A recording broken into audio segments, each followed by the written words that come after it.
It's funny, but it's also kind of dark and sad. But it's also really, really funny, but it's also really, really dark and sad. But you know what? That's exactly what makes it work. Howdy, I'm Jeff Goldsmith, and this is the Q&A. My agenda is simple. Each week, I plan to bring you in-depth insights into the creative process of storytelling. And folks, I'm very pleased to have with me today our guest, Kim Rosenstock. She is the co-creator and co-showrunner and writer of Dying for Sex on the FX channel and also Hulu, which is also now inside the Disney Plus app. So there's a lot of ways for you to watch it. And one of the things that we are celebrating today, aside from the accomplishment of the series, is that it received 9 Primetime Emmy nominations, including Outstanding Limited Series and Outstanding Writing in a Limited Series for the pilot, which is called Good Value Diet Soda, which you could actually read in its entirety as a screenplay on our website. All you got to do is type in backstory.net/dying-for-sex, and you will find the page.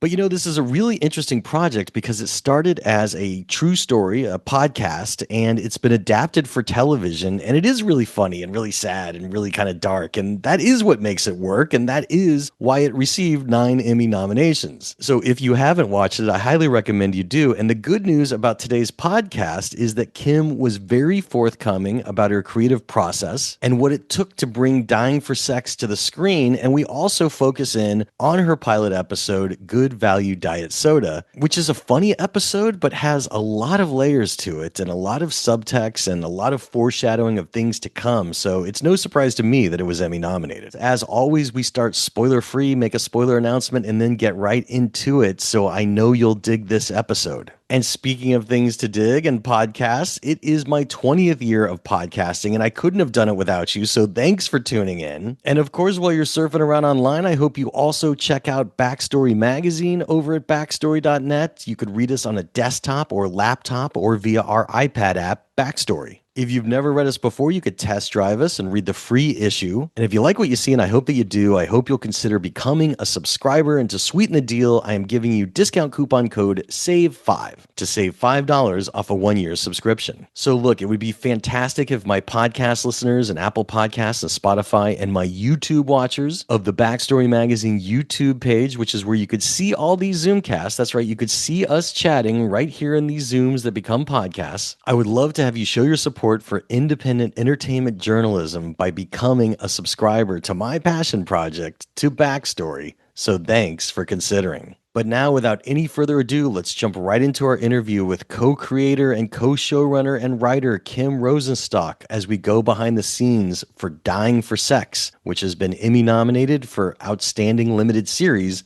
Outstanding Writing in a Limited Series, and of course, 7 other Emmy nominations, which include acting noms and crew noms as well. Okay, Kim, it's good to see you. How you doing? Hi, I'm good. How are you? Thank you for having me. We're happy to have you, and congrats on all your Emmy nominations. And I love the show, but I want to give our viewers and our listeners just a baseline for you. So tell us who you are and from whence dost thou hail? Did you study writing?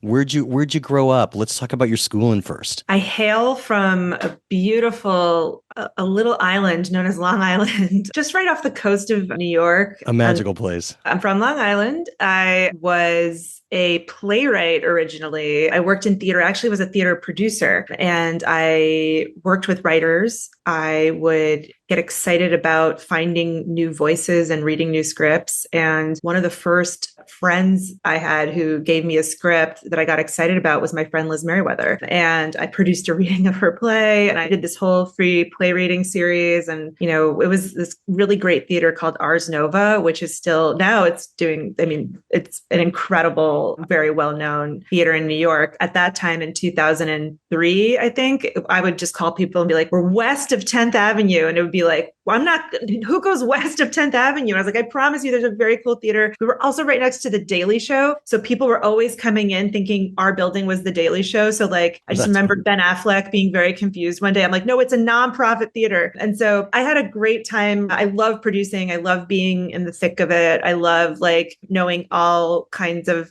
details about everything that most people would be really bored by. I eventually had a moment where I was running this writers group that Liz was in, actually. Liz Merriweather was in it. It was an amazing writers group. We had so many incredible people. Lin-Manuel Miranda was in it in the beginning, Bo Willimon, these like incredible, because it was the early aughts and we were all just like playwrights in New York trying to like hear our plays out loud. And the mission was just like, come hear your plays and eat pizza. And we would do that twice a month. And so I ran this group. And I just had a moment in the group where I was like, and I would run this feedback sessions and I was like, I want to just, I was like, I was listening to somebody's play and I was like, I just want to like write that scene. I just want to take it and like rewrite it. And I was like, well, that's not good. Like I'm that's not a good thing for a producer to like, you shouldn't be like wanting to like literally take someone's thing and rewrite it. And that's when I kind of started to realize I was sort of frustrated because I was maybe a writer, but I wasn't facing that because I didn't think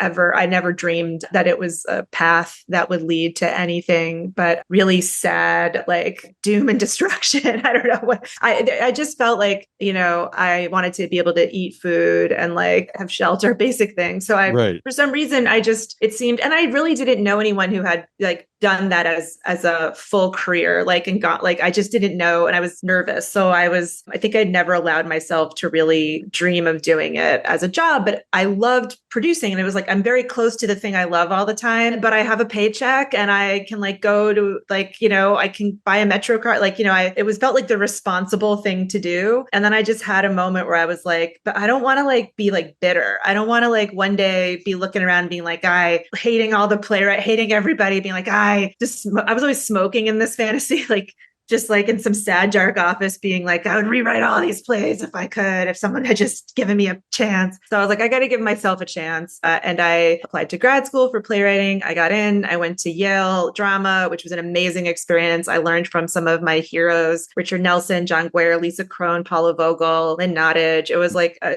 who's who of like the greatest playwrights ever. And it just changed my life. And I wrote for 3 years and I taught a little bit, which was great. And I got to work with the most amazing people, not just the teachers, but the other students there. Because, it's like a conservatory program. So there's lighting students, stage management students, business management students. The actors were incredible and like stage management students. So like we're all working together all the time. And for one summer, I was the artistic director of the Yale Summer Cabaret. And I was, it was just this like time of extreme, like for me, it was the most prolific time I think I've ever had because it was suddenly like, oh, my only job here in New Haven for these 3 years is just to write. And that's all that's expected of me. And it's actually, and also if I write it, someone is going to care. Someone's going to read it. Like people are waiting for it. It's due. Like, there's having the deadline, having a person at the other end that's going to read it is like huge. And I had never had that before. So that was a life-changing thing for me. Having your producer experience also helped you because you had already been putting on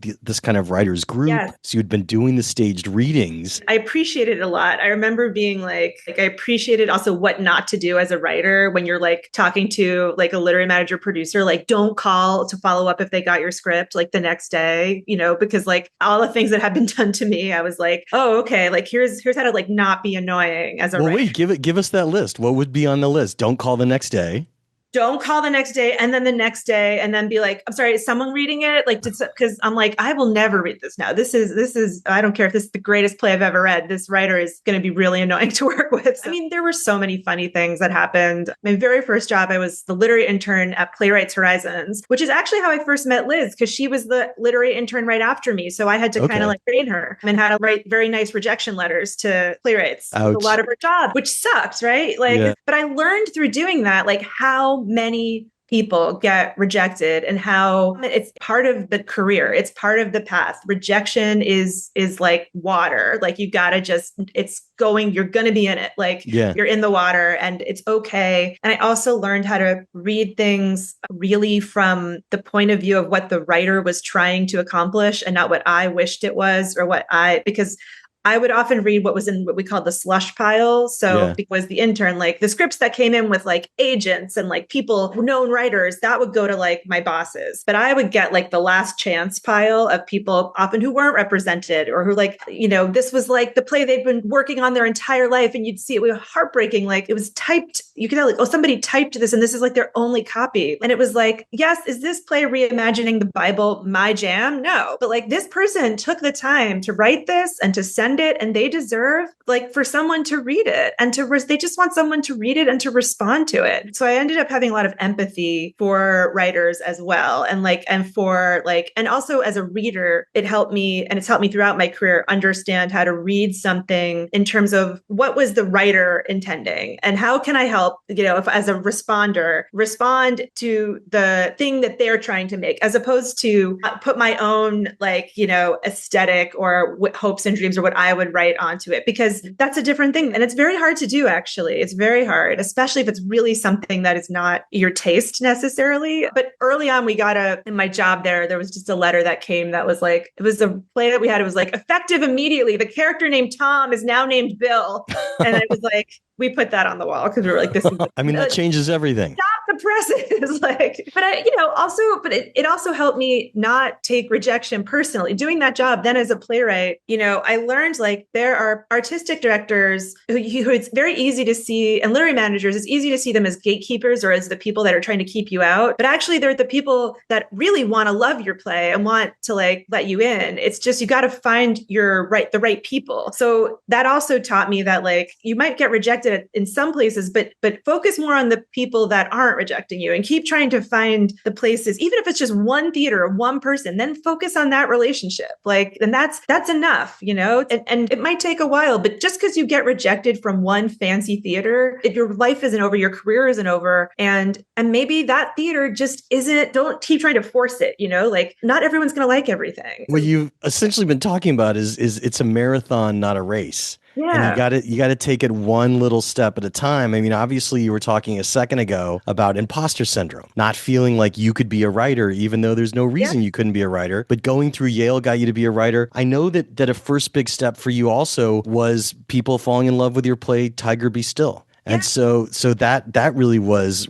a new thing. What felt different for you about writing that? Okay. So what's funny about that play is it was the play that I had been writing forever. Like it was the play that I had applied to grad school with. Like I wrote it, but I rewrote it knowing how to actually write a play after I had been in school for some time. I actually went to the Kennedy Center. They had this, I think they hopefully still have it. It's an amazing program in the summer. And it's, you get to go there and workshop your play with these incredible actors in DC. And it was, I got this amazing director and dramaturg and these wonderful actors. And I remember I'd never done this before, but we read through it the first day and I was like, I need to completely rewrite this play from page one. And this was scary to me because again, producer brain, I was like, but the actors are called for tomorrow and the next day. And like, I just remember that was the first time that someone was like, it's okay. Like, ask for what you need. What you need is 2 days to go and completely rewrite this play. And they're like, the actors will wait. Like, it's okay. This is about you getting what you need. And so we shut down for 2 days. I came back with a whole new play. And I remember, that feeling when I'm like, oh my God, I figured out the structure. I figured out how to tell this story. And, it was about, it's a comedy about depression. It was about me, early 20s depression, and, shared with a mother who was dealing with illness and depression at the same time, stuck in the same house and not being able to talk to each other. And like this fantasy that I had of like, what if we could actually talk to each other and help each other? It started there and it was a really personal play. And I kept thinking like, and I wrote all these plays in grad school. And I was like, these are like my real plays. Like, here I'm like really like tackling like issues. And this one is in conversation with Hamlet. And like, this one is my take on like, we would do all these amazing like riffs on all the isms. So I had like this expressionism play that I was like obsessed with. But this play that was like this simple 4-character play that was from something real, that was really just about like, how can like a bunch of depressed people maybe could like heal each other and help each other, like, and these women in this family, like somehow was the thing that people would read and like ask me about. The miraculous thing that happened was I got this production coming right out of grad school. I went right into a production at the Roundabout Underground, which is an incredible opportunity for emerging writers and these amazing producers, Robin Goodman, Josh Fiedler, Jill Rafson, Todd Haynes, who sadly passed away at Roundabout. But like they were doing this amazing thing and giving playwrights who've never been produced a chance to get produced with the Roundabout behind you, this giant like theater with resources and this incredible casting. So I had Sam Gold was my director. He had just done Circle Mirror Transformation, Annie Baker's play. That was like the greatest thing any of us had ever. We were all like, everyone's mind was blown. And so Sam Gold was the director. My cast was insane. We had Reed Birney, Natasha Lyonne, John Magaro, Hallie Pfeiffer. It was like just the most incredible thing. And what was really amazing to me was the response of the audience. And by putting depression, real, what depression actually looks like on stage and not shying away from it, we had the most incredible talk back. Like people would just start opening up and sharing, their stories and saying that it made them feel less alone and less crazy. And I was like, okay, I want to do more of that. How can I do more things that make people feel less alone and less crazy? Because I often feel just very alone and crazy. And I think we all do. And so I was like, okay, maybe this is my lane that I can be in. You're always trying to figure out like, there's so many things you can do. And like, as a writer, like, and especially I was drawn to doing different kinds of things, but I was like, but what is like a common denominator? Like, what's like a common thing I want to be coming back to that I actually believe in, like that will keep me going in those like moments where it seems like, this isn't a play or nobody cares. And it's like, okay,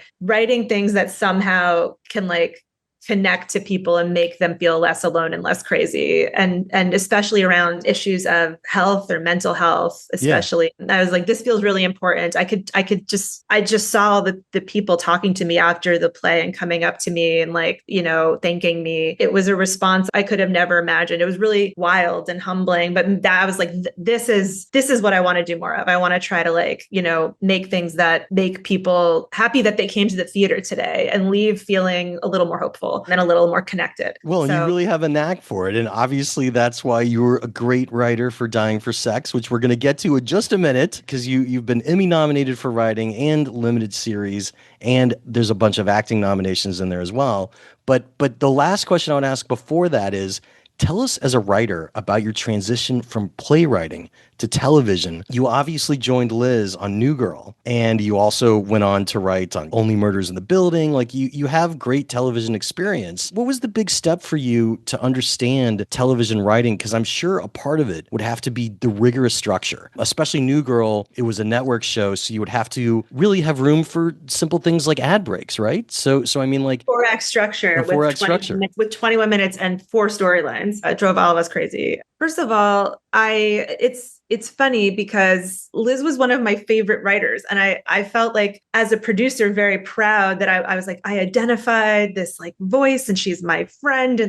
And I helped her like get her play produced and I helped her get an agent. And like, she was just always somebody who I just looked forward to whatever she's writing next. I was always like, I was like, what's next? Like what, and just easily one of my favorite writers and just one of my favorite friends and people, like so fun, so delightful, so smart, and just a wonderful person. And so I remember when I got back from grad school and I came back to New York while my play was happening. Liz had actually she had left. Like while I was in grad school, she had her own journey and she had gone to LA and she had a movie produced, No Strings Attached. And then she had written the pilot for New Girl. And she came to see my play actually. I think I'm getting this right. She came to see Tigers Be Still. And then we went out afterwards and I was like, what are you doing in LA? What's going on? And she was like, oh, I wrote this sitcom, and very self-deprecating as is her way. She was like, it's about a girl and she was in with some guys. Like, it probably won't happen. Like it's, and I was like, I'm sure you're downplaying it. And I was right. And so a few months later, she actually wrote me and was like, okay, they're picking it up to series. I was like, of course they are. And she was like, is there any way you would consider meeting for it? And I was like, I've never written a television script. I don't own Final Draft. I've watched countless hours of television. So maybe that qualifies me. I mean, I really was like the kid that came home, watched TV. I mean, we like, 80s and 90s, like I watched so much television and really so many sitcoms and any kind of sitcom. I didn't have like a quality bar. Like if I would watch anything. I watched every episode of Charles in Charge like 10 times. Like, I mean, not to say that that's a bet. Who's the boss? These were like my touchstones. And so, but that was maybe my only qualification in terms of television experience. And so I was honest. I was like, I have no experience, but sure, if you want to give them my plays, the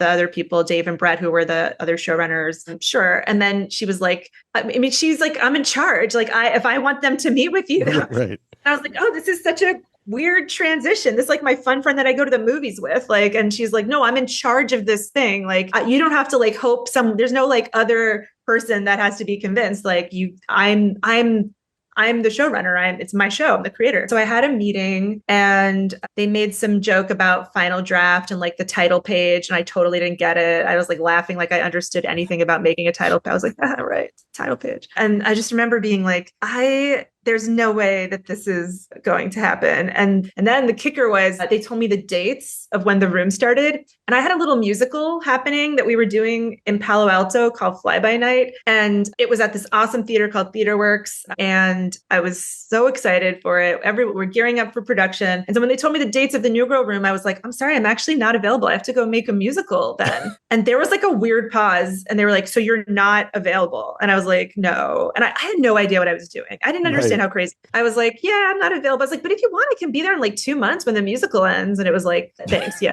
So, flash forward to, I made the musical. It was a wonderful production. I had a great time. Then I'm back in New York and there's just billboards everywhere that say Adorkable. Zooey Deschanel's face is everywhere. It is a hit show. It is on. Everyone's talking about it. I'm like sitting on a park bench like a crazy person, just like eating a breakfast sandwich, being like, I was supposed to write on that show. My friend made that show. And people were like, sure, Kim. And I was like, no, I met with them. They wanted me to work on that. It was like, yeah.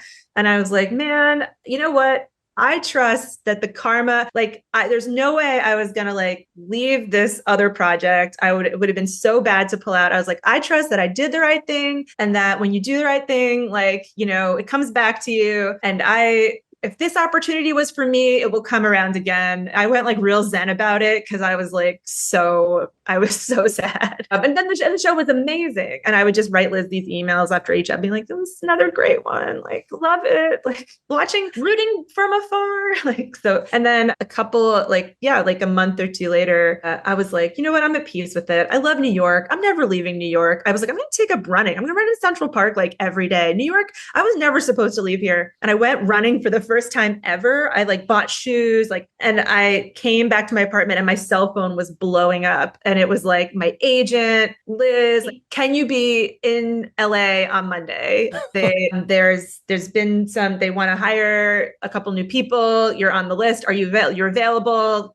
And I was like, yes, I will be there I will absolutely be there on Monday. And so I had a little goodbye party where I was like, I'll be back on Tuesday, guys. I don't even have the software. I don't know how to write an episode of television. And here I am 15 years later. I was like, my daughter was born. I was like, I have a child with a Beverly Hills birth certificate. Like what happened? It does feel like it just kind of like I stepped into this whirlwind and now time moves in weird ways. And suddenly I'm like, just the way that I would have been like, I'm not a writer, then I'm not a playwright, then I'm not a TV writer. I was always like, I don't live in LA. I'm always defining myself by I guess what I It's just like a new stage of imposter syndrome each level.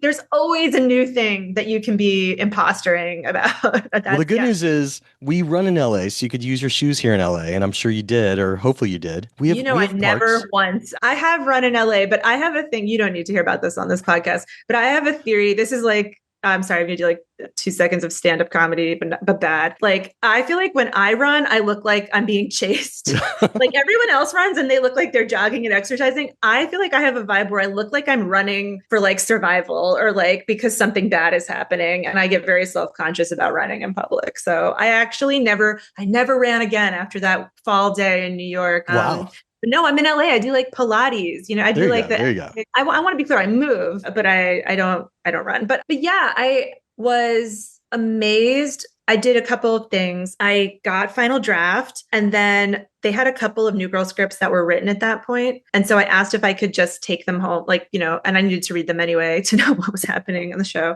And I took them home and I just started like typing them into final draft. One, to learn the software, but two, also to learn like, the rhythm of the show and how the show worked. It was great. And then I did a crazy thing where I was like, I need to understand the American sitcom. And like, even though all of my hours that I logged on Charles in Charge, Who's the Boss, these are great shows. Let me be clear. Punky Brewster. I was like, I need to watch like the classic sitcoms. And so I watched Cheers. And every night, and also I didn't know anyone in LA. So I was like, these are my friends. This is my bar that I go to every night. And I would go home to my little sublet and I would watch Cheers and I would type Cheers into final draft. And that weirdly was like so helpful. And I don't know what else to say about it other than I feel like that was my. Are you saying you would rewrite like the show that you just watched into final draft as like an exercise to learn the software? I was watching it, I guess, on like Netflix. Yeah. This is like, so I would watch it and I would like pause it and I would like write the dialogue into final draft and then I would replay it and I would like, just like if it was like a really good scene, I would be like, I'm going to like, how would you write? Because I was like, how long these scenes are. I did it with friends too. Like, how long are these scenes? How long is like in a play, a monologue can be 30 minutes long. And I would write very, very long monologues. I was like, how long is a long monologue in television? How many pages? Like logistically, like I was very comforted by like the metrics of it. Like how long is a long monologue? And it's a page and a half. Like, and I don't know. I was like the overlapping dialogue, like how to like, there's a way I did it in plays, but that didn't translate to final draft. So like a dual dialogue, like again, right. I was just going to say dual dialogue works in final draft. There are easy solutions. I mean, nobody wants to hear me talk about dual dialogue. I'm so sorry. But no. Actually, it's really important. And I would even say that, by the way, final draft has templates and you could use a playwriting template in final draft as well. It's preloaded. It helps. Yeah, it's free. It didn't. I don't think it did then. This was like 2010. Did it maybe now? Is that a new? Honestly, I think since 2010 it was in there, but not everybody uses it. But yeah, like just when you select your play, like go to playwriting. But I want to jump to Dying for Sex. When did you become aware of Nikki Boyer's podcast, which the show is based on? And briefly tell us about development with Wondery and figuring out that there was a TV show in the podcast. Okay, so Liz had optioned Dying for Sex, the podcast. Okay. The story that she will tell I'm saying it like it's not true. The true story that she will tell is that it was her last meeting before like COVID shut everything down, was meeting with Nikki Boyer about the podcast. So Nikki is a producer. And so Nikki, I think there were a lot of people interested in adapting it for television, and Liz won. And then a couple months later, she called me and asked if I would listen to it and if I wanted to make it with her. So that's how it came to me, really. It came to me through Liz. But again, she was like, I know it was like dark times, like it was like early in the pandemic. She was like, I know you're like, maybe everyone's sort of like scared and sad, but I'm going to ask you, would you listen to this podcast about a woman dying of cancer? Right. And I was like, that is a tough ask. But she was like, but it's also about her having like a sexual awakening, and it's hilarious. And it's like a friendship love story. And I was like, I don't understand how those pieces go together, but yes, I will obviously listen to this. And then they do go together, and it's incredible. And I found myself listening to it all in one sitting. And by the end, I was just absolutely gutted. I was lying on my floor just sobbing about like literally everything. It was one of those stories that just like grabs you and like breaks your heart, and like, but also like in a good way, like opens you up to feeling a lot of feelings, maybe about other things that you haven't been feeling, you've been repressing. It was like this amazing emotional experience. And so I called her back immediately and I was like, absolutely, let's make this. And then I said something so stupid. I was like, it's so clear. It's like, it's like a 3-act structure already. And like, I think like you and I could just go bang this out. And if we had just had like 2 weeks alone in like a cabin, here we are like 5 years later. Like it took many, many people to make this show. It took our incredible writers. It took our amazing cast, our incredible crew, our incredible director. Like it took hundreds of people, but it did feel like in some ways it was something that seemed like it would be, I don't want to say easy to adapt, but like it had like all of the bones and elements there that you could see. I think we could both see how easily it could be made into a TV show. And it's literally about sex and death, like, which are, those are the two of the big ones. Like, like it was more of a question of how do we make this different from the podcast and what's our take on it and how do we make this as powerful for television as Nikki and Molly made it for, as an audio experience, as a experience. Here's a question I have for you. When you sat down to crack like an outline or a show Bible, was that before you had assembled your writer's room or was that done with your writer's room? No, that is a good question. So I wrote the pilot which is Emmy nominated. Congrats. I mean, it's amazing. And Liz also worked on, we worked on it together and we talked about it and worked on it for a while. And, it's always the hardest part is how to begin, especially when this is my first time working on a limited. Liz had made the amazing Dropout. So she had done this before. It's such a different show, such a different story. It was like, what's our entry point, and like, how are we meeting this person? How are we going to let people know it's a comedy, but we also have to get shot out of a cannon with her getting this diagnosis that she's dying, like how that's not funny, so I think we spent a lot of time trying to figure out how to start. And so we had the pilot and we pitched it. We basically pitched a loose version of the 3-act structure. Okay. That really is it's in the podcast. We just kind of made it, we like marked it more clearly. And it was like, here's what we see as, and because we were pitching it originally as 9 episodes. So like, here's the first 3, it's like her for 3 acts, realizing that like she needs to follow this impulse to have sex. And like, then the second 3 episodes are like, the fun and joy and like the dealing with, everything that's coming up. And then the final 3 is like, the deeper like connection to like, how is this actually, this wasn't just a random like horny impulse. This was actually her body wanting to heal before it died. And so like, we were like, these are the three acts. We pitched that to FX but we didn't have specifics. We knew our main characters were Molly and Nikki. We kept trying to change their names because we were like, we got to make it different. And literally anytime we changed their names, it felt so stupid. It was like Amy and Jody. What? Like what? Who are we even are? Like it was like the letter that you put up on the wall. Yeah. Yes. The name has now changed to Bill. Exactly. It's like yes, thank you. It was like effective immediately.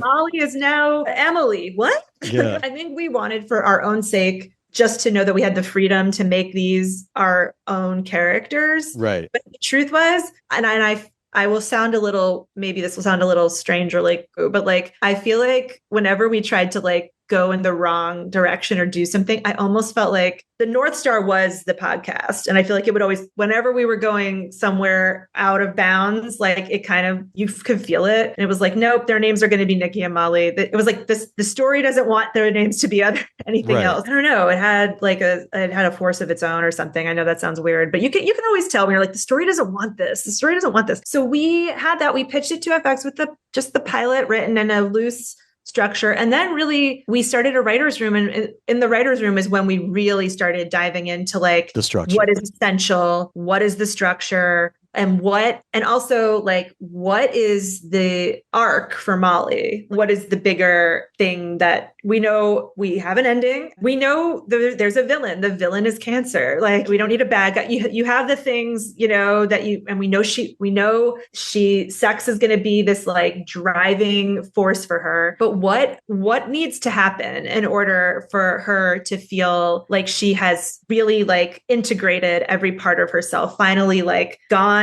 in to who she is and like put the pieces together by the end. And like it was kind of each episode was a step closer to healing. We talked to this amazing sex researcher who's written these incredible books, Emily Nagoski, who wrote this book, Come As You Are. And we talked a lot about like, there's a sexual trauma part of this story. And we talked a lot with her about like, what does actual healing look like? You know, we had a wonderful conversation with her, but one thing that really stuck with us in terms of structure was like, healing is nonlinear. And so you get a little bit closer to the thing that you don't want to look at, a little bit closer. And then sometimes then you back the fuck away. Like you go, like you backslide, you go into another direction. And then maybe you go, then you get closer again. And now you're able to get a little bit closer than you did before. But it's not like a straight line. So I think we knew we wanted this character to keep getting closer to dealing with this thing, but, you know, to have real moments where, you know, she had to take a break or stop or couldn't do it. It's not like, oh, you just make a decision to heal and then you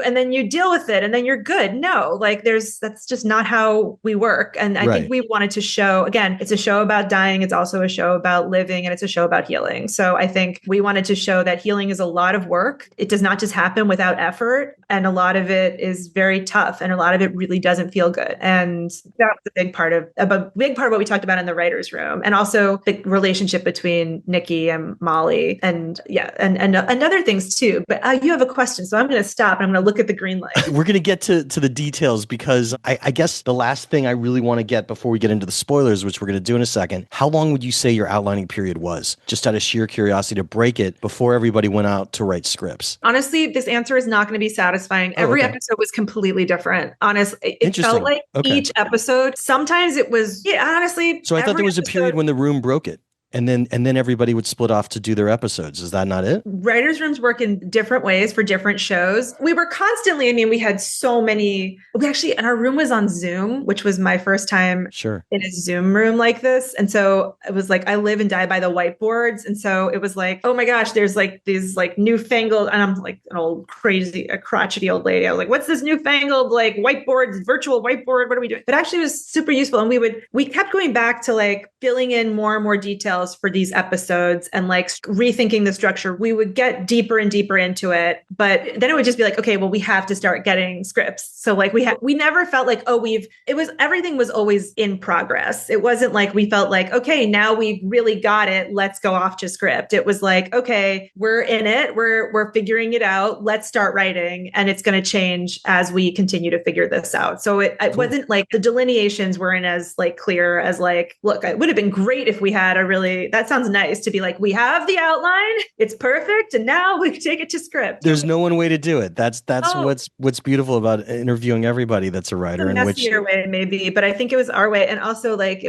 I would say with this show, every episode was very hard one. It felt like we would go in really wrong story areas for a while. And then again, the show would tell you, be like, no, it does not, we do not want to be like, it was like Molly should go to a funeral. Like, and it was like, no, like, interesting. Like we would go down paths, but you have to try. I think Liz and I both are big believers in like, try things, like go down the path until it doesn't feel right. And then like, don't be afraid to say, this doesn't work. Let's throw it out and let's start again. There's a huge lesson in that because by going down the path and being open to experimentation, you've actually answered a whole bunch of questions that you don't come back to later because you know that you've already tried that. So it really is a great creative process. And there were always things that we found on the wrong path that ended up in the show. You know what I mean? Okay, well, so wait, sorry to interrupt again. I want to stop you right there because we've got to get into spoilers. And now you could talk about those things. So podcast listeners and Apple Podcasts and Spotify and YouTube watchers of the Backstory Magazine YouTube page, if you have not yet seen Dying for Sex, press pause, go watch it on FX. You could find it through Hulu. In your Disney app, there's a place to start. You could find it online and then come back because we are definitely going to get into the spoilers. And it's short. It's 8 episodes. It's like 4 hours. You can do it right now. It's like you could binge it. You could binge it. But so here's what's so interesting about the pilot that was nominated. You set up the tone for so many things. And one of the most difficult things that's happening throughout the show is the mixture of comedy and deep death style drama. And so right at the beginning, when Nikki finds out that Molly has been re-diagnosed with cancer, Nikki is starting to cry and Molly doesn't know what to do. And she just says, just kidding. I'm fine. And it's a really funny laugh because we as the audience absolutely know she is not fine. And Nikki turns around for a second, almost hopeful, like, oh, she's just messing with me, but instantly knows that it's her best friend and that it's not a joke. That's a really tough tightrope to walk, that balance of morbid comedy. What were the lessons you learned about that? Because again, right in your pilot, in your first episode, Good Value Soda is the title. You're setting that up and it continues throughout the series. First of all, I'm glad you pointed out that specific line because that was one that, okay, so we had moments where we were like, should we cut this? Like, is this okay? Can we do this? Is this going to turn audiences off? Are they going to be like, what? I don't want to watch. This is weird. Like, or does it feel like it's trying too hard or it's shticky or it's like not real? I think our main thing was we wanted everything to feel like it was coming from real characters and like real impulses, not joke impulses. Like, and it was like, does this feel like it's just a shticky joke or does it feel real? And so when I was writing that, actually, because I was like, I don't want to write this scene. Like, I was like, I'm a comedy writer mostly. And so I was like, and I don't know about you, maybe this is revealing too much about myself, but like, I've had a couple of pretty traumatic things happen. And I feel like I've always had the impulse when telling somebody, I've had the impulse to be like, you know what? No, just kidding. Like, and I was like, it comes from a real place. Like, I was like, okay, I can identify it within myself as a real, and as the writer wanting to be like, just kidding. This isn't going to be about a woman who's like, just found out she's dying. Like, no. And also wanting for yourself to see what it feels like for one moment, because once you tell somebody something like that, it changes the way they see you. Once you say a bad thing, it like makes it more real. And I've had that moment of like, okay, it's the last moment before like, it's maybe not real because nobody knows. Maybe it's just in my head. And that is that like, just kidding, like wanting to just go back to that moment just for one more second to live in that other reality. Like we call Molly, like Molly's always has one foot in death world. Right. And it's like, okay, just can I take my foot out of death world for like one more moment before I have to plant it firmly back in? And so it felt, again, that's like a long-winded way of answering this question, but it felt like it was to me coming from a real like emotional place, not just like, haha, wouldn't it be funny if she said just kidding, or like not,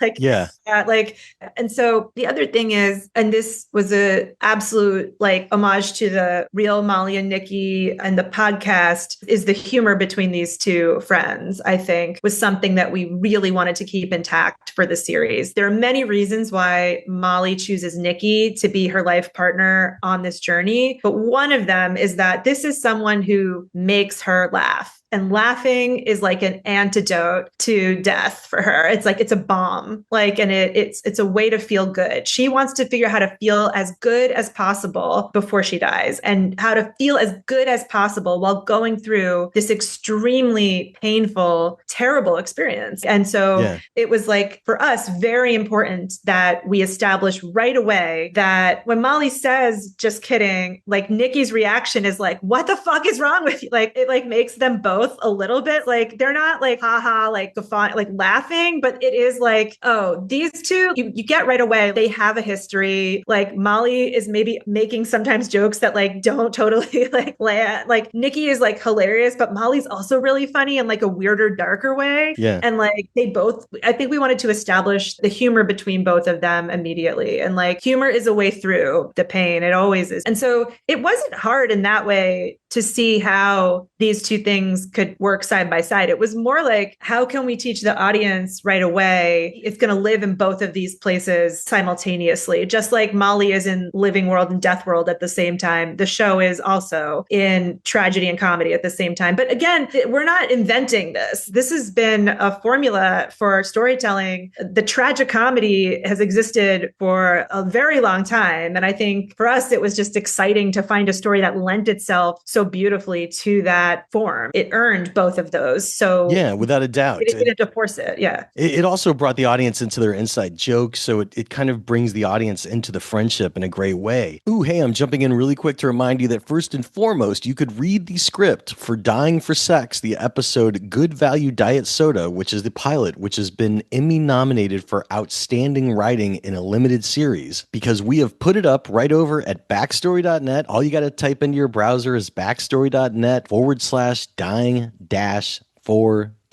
sex, and that will land you right on our blog where you could read the screenplay in its entirety, and I highly recommend that you do. Of course, while you're surfing around online, I hope you also check out Backstory Magazine via our iPad app, or of course at backstory.net on a desktop or laptop. If you've never read us before, there's a free issue sitting right there for your enjoyment, and I hope you take a look. And if you like what you see, and I hope that you do, you could use discount coupon code SAVE5 to save $5 off a 1-year subscription. So look, it would really mean a lot to me to my podcast listeners and Apple Podcasts and Spotify. And remember, this is my 20th year of podcasting, so I appreciate each and every one of you. But it would really mean a lot to me to have my podcast listeners and also my YouTube watchers of the Backstory Magazine YouTube page, which is where you could see all these Zoomcasts. That's right, you could see us chatting on Zoom, which becomes the podcast. It would really mean a lot to me to have you consider supporting independent entertainment journalism by becoming a Backstory subscriber. So thanks in advance for considering. But now, without any further ado, let's jump right back into our interview with co-creator and co-showrunner and writer Kim Rosenstock as we continue to discuss Dying for Sex, which you could watch on FX or Hulu or via the Disney Plus app, which has Hulu inside of it. And what's also really interesting about the pilot, and this easily could have, in lesser hands, it would have waited, right? But I think this is why you got Emmy nominated. This could have been a episode 3 reveal. But, eventually you're going to ask yourself, why is this woman trying to have her first orgasm with a partner before she dies? Why has she not had one before? And just as that question is starting to formulate in the pilot, you bring up out of really shockingly out of nowhere. I leaned forward that she was sexually abused as a kid. And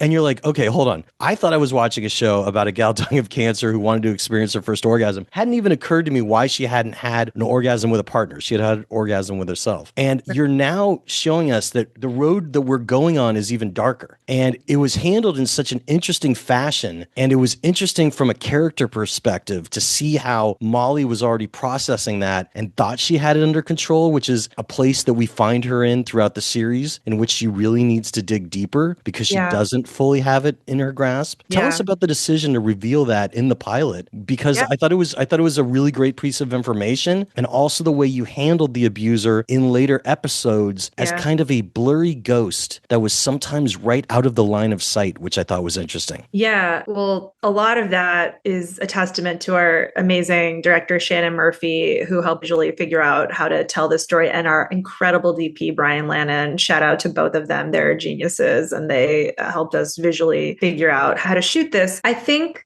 both Liz and I, it was important to us that we avoid the structure that I think is known as quote, the trauma narrative, where you're going along in the story and then it's kind of what you were talking about. And then we're used to it because it works. It works. At the 11th hour, it's like suddenly a repressed memory comes breaking through and everything becomes clear. And you realize oh my God, this is why I've been doing this. And I think we were really determined to do something different and to not make that the big reveal that we're building towards. The thing that we're building towards in this show is an orgasm with another person, which again, it's so funny and simple, but it's literally she says in episode 1, here is my goal, to have an orgasm with another person. We are telling you, and then that is her goal. And it's can we really just say it and then just have that? And yes, that is what she is working towards. But there's a lot she has to deal with in order to get there. It's not a simple, and it's not, again, not a linear path, but that's what we're building towards. So that is the first thing. And then the second thing is, what was funny was while we were breaking it, we had so many moments where we were like, oh, this is why the trauma narrative exists, because it works so well. When you're explaining it, we were like, was this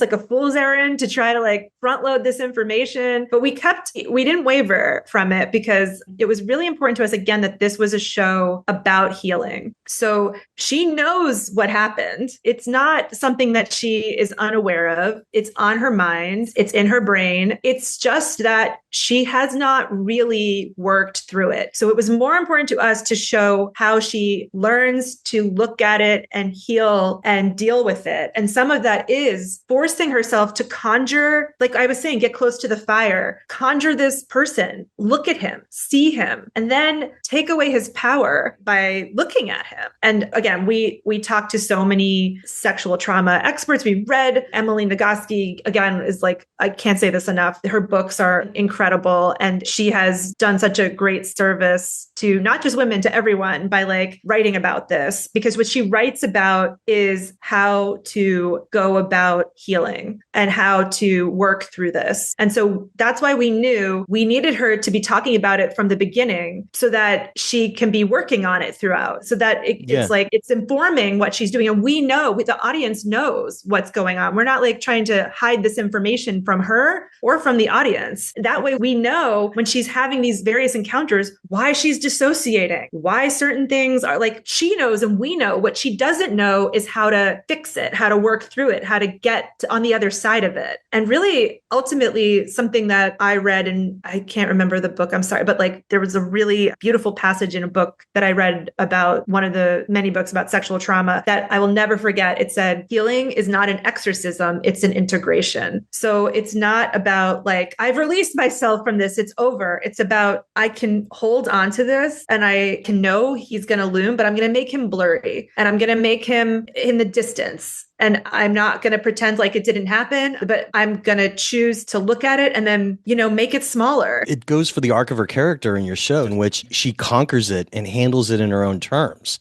She doms him, really. I know, and that's what I was going to get to. What you were just talking about of dominating it, that's another fascinating aspect of the show that was kind of unexpected, in which she learns that she has a kink for sexual domination. She kind of wants to be a dom. And she goes on that path for a while, but it's funny when it crosses over into her medical life, in which she finds herself able to talk to doctors better by the end of the series, because she's able to use her powers, per se, as a dom in her everyday medical life. And I thought that was really fascinating. Tell us about how much of the journey you planned that out, because I thought that was really well done. That was something we knew we wanted to do early on. And I will credit, we have these two amazing writers in our room, Sasha Stewart, who's a cancer survivor, and Keisha Zolar, who also has a lot of experience with chronic illness. And both of them had brought up this idea of feeling powerless with doctors and learning to have a voice with your doctor and learning to assert yourself and what you want and what you need. And that as patients, we're always taught to think like we're powerless, they're in charge. And even me, I was in the ER 2 weeks ago and I was like, even having made this show, I was like, I don't know, can I talk to the doctor? The doctor came in, he was like, you want to talk to me? What do you want? Like, and I was like, can I maybe like, look, can you tell me what you found from this? Like, I just had a fall, I'm fine. But I was like, could you tell me what the x-ray showed? And he was like, I'm like, oh, they're busy. They're like often very tired. Like they've worked crazy hours. And often there are amazing doctors. And there are also sometimes doctors who aren't like necessarily wired to listen or to look or to ask you what you want. And you have to get in there and advocate for yourself. And so when we were talking to them, it just naturally came up. We're like, oh my gosh, learning to say what you want is so hard. Well, first you have to learn what you want. That's the first step. And it's the first step for Molly. It's very hard, actually, in a lot of situations. What do you actually want? Number two, how can you ask for what you want? And then number three, when you get what you want, how can you not apologize and run away from it or feel guilty? Like keep what you want, like stay in that power. And so as we were talking to Keisha and Sasha, and as we were talking to all of our writers in the room, it was like, oh, there's such a clear one-to-one of her learning what good communication is about boundaries and needs in a BDSM situation, how that completely translates to her talking to her doctor and learning that she has a voice and that she is allowed to assert herself and set up some ground rules of what she wants and needs with her doctor. And we were like, learning to advocate for yourself as a patient look very similar to advocating for yourself, in a sexual situation. And it's like consent is so important in both situations. Like if a doctor can't just do something they're not supposed to just do something to you if they haven't gotten your consent for it or explained what they're about to do and you haven't said yes. But often we forget that and they rush past it because there isn't time or they're not thinking that way. For me personally, that was one of the most exciting moments where I was like, oh my gosh, the sex story and the sick story are combining. The sexual body and the sick body need the same thing in this moment. And also this idea of being powerless. You are not powerless as a patient, and you are not powerless as a sub. And that's what Molly needs to learn, that the sub has power and the patient has power. Just because you're the one lying down on your back doesn't mean you can't stop it. Until she was trained by a dom as a sub, she was just kind of winging it as a dom. And then once she got that training in that episode, which is all off screen. I'm sorry, part of it is on screen, but clearly something else was happening off screen later, I would think. It wasn't just the back room at the home decorating store. No, but that's the beginning of it. No, that's the beginning of it. No, of course. Sexual awakening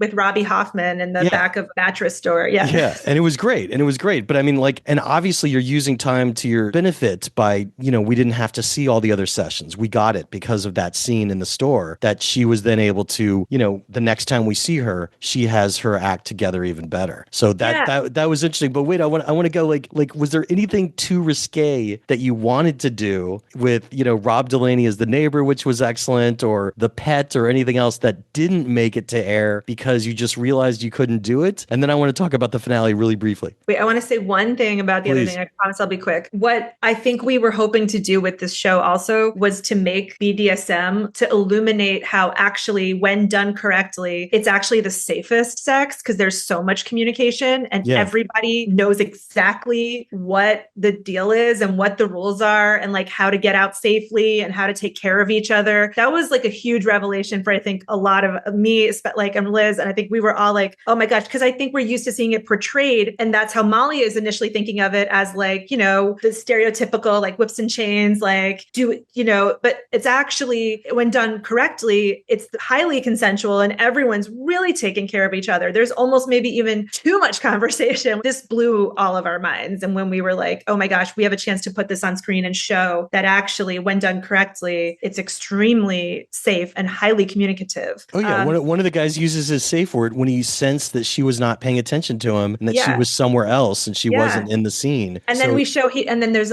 he's trying to do some aftercare, but she's not there yet, because that's not what she thought this was. She thought this is about like beating somebody up, tearing them, like making them feel tiny and powerless, because that's how she's always thought of herself in that role. Yeah. So to answer your other question, we put so much on screen that I think we never thought we would ever get away with. This was extremely chill and cool. They were like, you guys, like, we'll pull you back if we have to, but you just go for it, whatever you want to show. We were like, really? And so we just went for it. The real Molly had a lot more crazy encounters than what we were able, just because of the time limit. We only had 8 episodes. So the only thing that I think bummed us out was like that we couldn't show more, because she had so many different partners and did so many different, fun things. One thing that we didn't get to show but we did have auditions for it. And it makes me even sadder that we didn't get to show it, was she had one encounter with a guy who got off on tickle torture. And so we wrote it, we almost cast it. And then we realized it was like such a painful email. It's like a Sophie's Choice. We have to lose one of these things. And both Liz and I were like, I mean, it kills us, but I guess we have to lose the tickle guy. And RIP tickle guy, we'll meet you again someday. But that's right. That was the one thing that we scripted and didn't get to shoot because of time. You received a writing credit on the finale, obviously, as your episode. I know it's still a team effort, but I mean, there was so much going on in there. Sissy Spacek was amazing as her mother. That arc was satisfied. Nikki's love interest, Noah, that arc was satisfied. Of course, Rob Delaney is the neighbor. She has her victory lap with him in the hospital, which was amazing. So you really accomplished a lot in the finale. But I guess looking back at the season, my last big question for you is, what was your toughest scene as a writer? What was the scene that you found yourself coming back to over and over? And how did you creatively rise to that challenge? It could be going down one of those avenues that you said you had to learn the hard way not to go back down, but you had to write your way there to find out that it was the wrong way. So what was your toughest scene? What was the scene that you remember rewriting the most or coming back to again and again as a writer? This is a very good question. Well, first of all, I just want to say Rob Delaney is not in the finale. We made a conscious choice, 7th episode, but I want to say that was another way that we were trying to like sort of subvert what we're used to seeing. This is not a love story between a man and a woman. This is a love story between a woman and her best friend and a woman and her body. And he is there to help with a phase of her emotional healing. There's love and connection, but it's not ultimately about him crying at her bedside, like holding her hands, And so I think for me in the finale, one of the things that I was like the most scared of was writing the death. And I think, spoilers, I guess if you've gotten to this point, you probably know. Honestly, because for 5 years we've been writing this, we worked on this for so long, and I mostly write comedies. I don't write people dying, and like you feel like you're a murderer, like you're writing it. You're like, and we put it off. I didn't want to write it. Neither one of us wanted to like really even think about that. But it was like, okay, this is because we're all so scared of death. But the truth is, the real Molly, one of the great gifts on the podcast is that she allows herself to be recorded on her deathbed. And this vulnerability and this intimacy she allows us to have with her as we listen to her voice as it's failing, as her breath. It's just so completely, it's mind-blowing, it's so powerful and it's so sublime, I guess. It's like, it's transcendently, like, I don't know, there's no words for it. And so it was like, okay, we have to be as brave as the podcast is and as the real Molly is. I had looked and read there are amazing resources about hospice workers. There's these incredible books that have been written by hospice workers. Yeah. There's amazing YouTube videos. We talked to some. And one thing that kept coming up over and over again was that in hospice, often patients want to know what's going to happen because it's comforting for them to have that information. And so a scene that I knew was going to be really hard to write, but that I knew we needed to include was the scene where nurse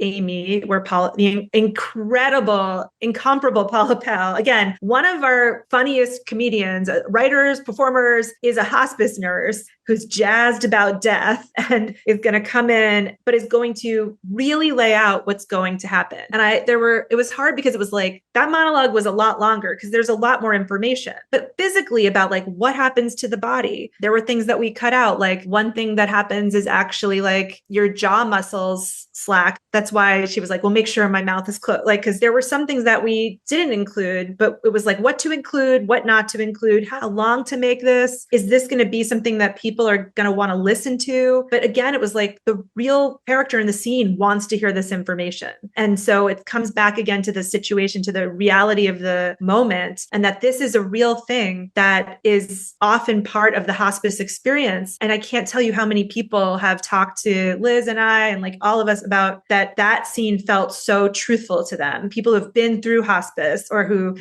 have worked in the industry, like that they haven't seen that on screen because we're so scared of death. We don't want to talk about it. We don't want to look at it. And we knew in this show that we would have to look at death with the same unflinching lens that we had looked at sex with. And so in order to do that, it was like, we're going to have to talk about it, but how do we make it feel like we're not stepping out of the show now to like tell you about this? How do we keep it alive, keep it emotional, keep it in the moment? So that was one that I think went through a lot of different versions. The hardest scene to write was the beginning. Was the first episode, was the pilot, was that first encounter. Where do we start? So we have to get so much information out so quickly. Starting in couples therapy was great. But that was actually, a great choice. The script did not start in couples therapy. That was in the edit. We chose to start it. We switched it to start with couples therapy because tonally, we're like, well, we want you to know this is a comedy. The script and the show originally started with Molly walking to that bodega, getting the soda, and then Nikki pulling up. Again, we're like, this is a show about the two of them. It has to start with the two of them. Like, right. Hey, beautiful, what's going on? Like, she's smoking. And we realized that even in the final moments in the edit, like we have to switch it up and we have to start in couples therapy because we need the audience to know this is a comedy. You can laugh. This is the tone of the show. And yes, that was something, again, that we tried everything right up until the very end. But that was a great edit. And I mean, I think it shows the import of always kicking the tires, always trying new things. So that's great that that's how you found it. Like, we don't want to start this show with Steve, but actually Steve is a fan favorite. We love Steve. So right. But Nikki had this fear of being bitten for some reason in the death scene that she talked about. What is the basis for that? Is it like a zombie apocalypse fear? Like she was like saying like, don't bite me. And she was like, I was writing that and I was again like, how do I make this funny? This is not funny. So I'm like, well, if her jaw is open, like just being worried about like, are you going to suddenly, again, I was like, what would I be scared of? Like a death bite. someone was close of like a final reflex and just Right. like I was just really trying to like, and then again like the jaw opening. So the real Molly did make a final request. It's all based somewhere in the truth, like Right. that. Please make sure my mouth isn't open when I die. Like, but the Lotsie of her mouth opening and closing was something that we came up with. It worked. I also was cracked up that she matched with someone on her deathbed. It That happened. happened. She was still on Tinder. She was on a million apps. She was still talking to people like. But it happened fast. But am I right that it was somebody that she met at the hotel in the beginning and then ditched? Was it that same person's face, or was it somebody new? No, you know whose face it is. This is an Easter egg. I'm breaking this with you here. Break it. It's our DP Brian Lannon, because he's like, I think we were like that. He's just like such a nice guy. Like it was like just putting his face in there was really like funny at the end. But that's great. I think again, like that joke of like, I think that was the real Molly's gallows humor of like, hey, like what are you doing? Like what are you doing today? Like just that, getting that kind of like awful like first text on a dating app while you're like on your deathbed, that sort of encapsulated the show. That's something I think I had not seen before. That's something that I feel like only our show could do. So it was like, let's go there. Let's do it. And again, these sorts of things happen to the real person. So well, it was great. And I loved your show. Congrats on your Emmy nominations. And thank you for being so generous with your time, Kim. I can't wait to see you again and see what you do next. Oh my gosh, it's so nice to meet you. Thank you for talking to me. And yeah, thanks so much. And that's how the Q&A went down. Special thanks again to co-creator and co-showrunner Kim Rosenstock for being so generous with her time and discussing her 9-time Emmy-nominated show, Dying for Sex, and the Emmy-nominated episode she wrote and also co-wrote with Liz Merriweather, which is the pilot, which is entitled Good Value Diet Soda, which you could read in its entirety on our website. Just go to backstory.net/dying-for-sex, and you'll find it right there to read for free on our blog. But truly, thanks again to Kim for being so generous with her time and hanging out today. And folks, while you're surfing around online, I hope you check out Backstory Magazine over at backstory.net, or you could read us via our iPad app, Backstory. And you know, if you've never read us before, you could read the free issue and test drive us. And if you like what you see, and I hope that you do, you could use discount coupon code SAVE5 to save $5 off a 1-year subscription. So look, it would really mean a lot to me to my podcast listeners and Apple Podcasts and Spotify, and it is my 20th year of podcasting, so thanks to each and every one of you. It would really mean a lot to me to have my podcast listeners and also my YouTube watchers of the Backstory Magazine YouTube page, which is where you could see all these Zoomcasts. That's right, you could see us chatting on Zoom. It would really mean a lot to me to have you support my passion project and also independent entertainment journalism. So thanks for considering becoming a subscriber. The Q&A with Jeff Goldsmith podcast is a copyright of Unlikely Films Incorporated in 2025. All rights reserved. And folks, if you want to get in touch, there's a bunch of ways you could do it. You could reach out to me on Blue Sky as Yo Goldsmith or Backstory_mag, or you could find me on Instagram as Yo Goldsmith or Backstory_mag, or you could find me on Twitter, also known as X, as Yo Goldsmith or Backstory_mag. Do you see a trend there? Of course, I also have a Facebook fan page, and if you want to go old school, you could email me anytime, backstoryletters@gmail.com, and I will do my darndest to respond to you. I'm Jeff Goldsmith, the publisher of Backstory Magazine and the host of the Q&A, thanking you for tuning in and telling you to stay out of trouble. Till next week.